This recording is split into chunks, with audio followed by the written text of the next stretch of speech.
I'm just trying to make friends in the group chat. Kind of awkward making this video because I literally just got accepted to the school a week and a half ago, but most regular decision deadlines are a week away, so like if you're on the fence about applying to Dartmouth or any of the other Ivies or the schools that I'm going to mention, hopefully this may help sway your decision to apply one way or the other. I feel like I should go over how I approached the college decision process. So the very first thing on my mind was money, debt, all that fun stuff. I have a sister who's 16 years older than me. She got a 75% ride, all 4 years, to a college in Boston. Spoiler alert, it's more than a decade later, and she is still paying off her debt. Because my family doesn't have a hefty income and we have a ton of medical expenses and a bunch of other stuff to pay for, I entirely just went into the college process with a limited search. I was only looking at the need-blind schools that met 100% of demonstrated need and whose financial packages, for the most part, don't require loans. This list of schools includes institutions like Stanford, Bowdoin, Lehigh, Vanderbilt, Tufts, Duke, all the Ivies, and a lot more. Every single school I just listed has an amazing reputation and provides a stellar education. And for this reason, and this may sound really bad, but when I was looking at colleges, researching the academic portion of the school was not my first priority. Pretty much because I knew that if I got accepted to any of these schools, these amazing schools, that I would get an amazing education and innumerable research opportunities and a bunch of other benefits. When I was touring schools, what I was mostly concerned about was which place makes me feel happy, where does everything feel right, what campus feels like I could make it home. For the longest time, I thought that I wanted to go to MIT or Stanford. I thought that I wanted to go to a big-ish school in a major city, and clearly that turned around. Okay, so I have videos from most of my tours on my channel, along with my initial reactions to them. So if you want to check those out, links will be in the description, because for this video, I am mostly going to talk about the Ivy League schools that I visited, and why I chose Dartmouth over all of them. Also, my hair is really frizzy because it is 10:30 at night on Christmas Day, and I took a nap earlier, and a lot of reasons, I'm sorry. Dartmouth was the first Ivy League college that I toured.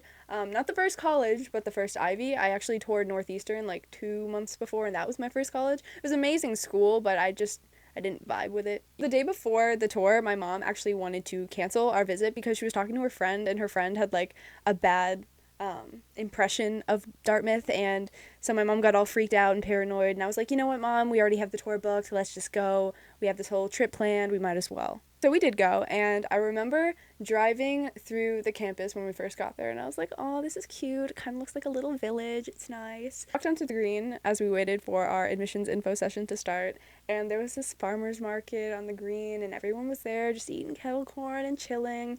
It was a really cute picture. Then we went into the info session, and it wasn't like some of the other schools that I visited where there were 150 kids all stuffed into this huge hall with their parents. No, it was just a room. It was just a room with maybe 2 or 3 dozen people. It was cute and it felt intimate. The tour was fine. My guide was pretty cool. She was nice. I remember repeatedly looking over at my mom during the tour, and we were both just like, what? There's literally nothing wrong with this school. Not that it was necessarily like perfect. It was just comfortable. Like everything was right about it. Last thing that my tour guide said to me was, now go off and explore, spend your day as if you were a Dartmouth student, and I did just that. Like, I felt like I could do that there. First, my mom and I went back to the green so she could sit down and rest for a little while before we would go off and walk around the campus, and I remember in that moment sitting with her on the bench in front of the admissions office on the green and just thinking, I wanted to tell her to go home. Like, I wanted her to just leave me there. Like, I felt like I should just stay there, and that I should be alone there, and that I should just embrace this whole campus on my own, and that's what should be happening. And I thought that feeling would carry over to other colleges that I visited, but it didn't. We went off and we got a map and we explored campus. We went into some of the libraries. We went into Ronner Library. That's the one with all of the history in it. It has the original like Dr. Seuss manuscripts, Webster's Dictionary, the Rudolph song lyric original things. They were in there, and it was really, really gorgeous. Then we went into some of the science centers, and they were awesome. And the Physical Sciences Center, I think, will always be my favorite building on campus. I think it is gorgeous. And I just walked around inside those buildings, which I'm not sure if I was allowed to do, but I did it anyway. And it was it felt so comfortable. Like, I felt like I could sit down at any table and just make it my own space, you know? And class of 1978 Life Sciences Center, and that the design of that building was just so cool. And we went to the greenhouse up on the top of the building, and it was so nice. And just like while we were walking around campus, we ran into so many students because Dartmouth is on a quarter system, so there were a lot of students, mostly sophomores, who were in school during the summer when I was there. And literally every single person I ran into was just so nice. Nobody was standoffish or anything like that. I just felt very welcomed there. MIT got me excited all my life, but Dartmouth felt like home. There were some things that I wasn't used to about the school. Like, I'm not a big skiing and snow sports person, and foreign language requirement and drill kind of like made me step back for a second, but everything else about the school added up in such a way that these downsides became new opportunities for me to push myself out of my comfort zone and grow. Did not go through high school with the goal of going to an Ivy League school. If you would have asked me what I thought of the Ivies a year ago today, I would have been like, no, I'm not interested in any of them. I don't like that elitism. Like, I'm not into it at all. But after I learned more about them, I really came to appreciate them. Most of them, especially mine. I loved Dartmouth because it was so real. You know, it was the least, out of all of the Ivies I visited, it was the least in your face about it, you know? Not to say that it didn't have that, like, prestige and, you know, Ivy-ness of it. It was just like, it was down to earth. Then when I looked into it more, they had the majors I wanted, the minors too, tons of research and paid research opportunities, the best study abroad program in the Ivies, that was a huge thing, a fun social vibe, and they were more of a traditional looking campus. Like, a lot of the other Ivies are literally just like a bunch of castles, and it's really intimidating. But Dartmouth, it was just like more of a traditional like campus setting, and it was like right on the lake too, and it was just so nice. Everything was so nice. Okay, I like have a crush on my school. I have a crush on my school. That's what it is. Okay, anyway, the other schools that I visited. Ha ha ha ha ha. Alright, so after Dartmouth, 2 days after Dartmouth, I visited Cornell. Cornell, no offense Cornell, but I did not like you. This video is not meant to roast the other Ivies. This is just giving my experience at these schools. I did not like Cornell. Everything about it wasn't for me. It was too big for me. Literally probably like 300 people there, like getting ready for tours. It was chaotic, and it was really, really hot out. And then I went into the Arts and Sciences building and had a tour, and then had an information session about that specific college. And the admissions officer, I'm sure he was speaking to the truth, but he just kept talking about the importance of yield rates and like loving, like knowing the history of Cornell and showing that you love Cornell when you apply, and just Cornell, and like, I don't know, it just, I got a superficial vibe, and I'm sure it's an amazing school. I know it's an amazing school. Just wasn't for me. After Cornell, I visited Yale. Yale I actually did like. I did like Yale. Probably would have applied their regular decision. I thought the residential college system was really cool. I loved the video that they played in the information session. There are all these amazing opportunities, but they're not as easy to take part in as you would expect. These are very minor downsides to an overall amazing institution. Like, beat you in football this year, though. I was at that game. It was awesome.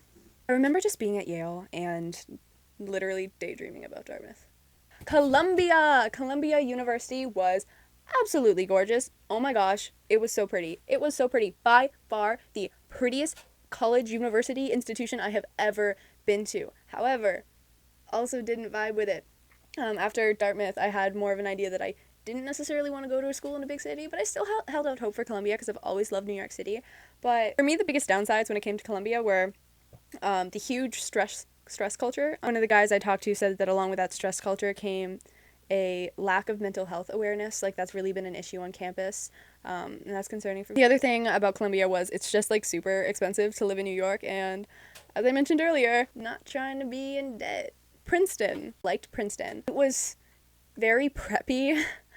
and the entire campus was like just a bunch of castles. Just like it was like I was in medieval times. Like it was gorgeous, obviously, but like not necessarily the kind of campus I was looking for. But they did have an amazing undergraduate emphasis that I really appreciated. That's another thing that I disliked about Columbia, but liked about Dartmouth. Columbia, huge post undergrad population compared to their undergraduate population. But with Dartmouth, I think they have a 7-to-1 student faculty ratio. They only have like 2,000 non-undergraduate students there, so like that was very important to me because having that ability to access professors and like get to know my professors is something that's really important to me. So today, a couple kids who got in early to Princeton jumped on into our Dartmouth GroupMe, and I'm totally calling you guys out. You know who you are. A couple days after I visited Princeton, I visited Brown, and you know what? I liked Brown. Brown was a good school. I like how laid back they were. They all had very interesting stories to tell, but honestly, I think what threw me off of Brown the most and prevented me from like really falling in love with it was that I just had a really bad day when I went there. Like I was walking around Providence and my shoe ripped. My freaking shoe ripped. I think I ran out of data and I got really angry and I did that thing that I did at Dartmouth. I like sat on like I'm not sure what it's called, but their version of like the quad or the green or whatever it is. And like I waited for that feeling that I got at Dartmouth, and it just never came. You know, my heart was already at Dartmouth. At the University of Pennsylvania, I did not tour. At UPenn, two biggest programs are nursing and just Wharton Business School, and I was interested in neither of those fields, so it wasn't very desirable to me. Lastly, Harvard University.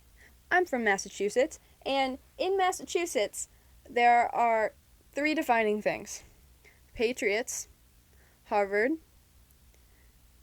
And you know what? The Patriots again. Everything comes back to the Patriots when you think about it. In Massachusetts, if you were at any public event and you look around the room, I'd say, like, honestly, 1 in 10 people are wearing some sort of Harvard apparel. Like, that's just how Massachusetts is. Everyone is constantly repping Harvard. And I'm really curious to know as to whether or not this is the same, like, outside of Massachusetts, even outside of the Northeast, because, like, just, like, everyone wears Harvard stuff. For me personally, just like growing up with Harvard so in my face, I was really like not about it. I want to make a ton of these videos because I have watched so many of them in the past few months and honestly the past few days because I'm still obsessed with them. I want to make videos on my Common App. I can do my activity section, my essay. I know you want to know my stats because I always wanted to know people's stats, and that video will be coming out soon.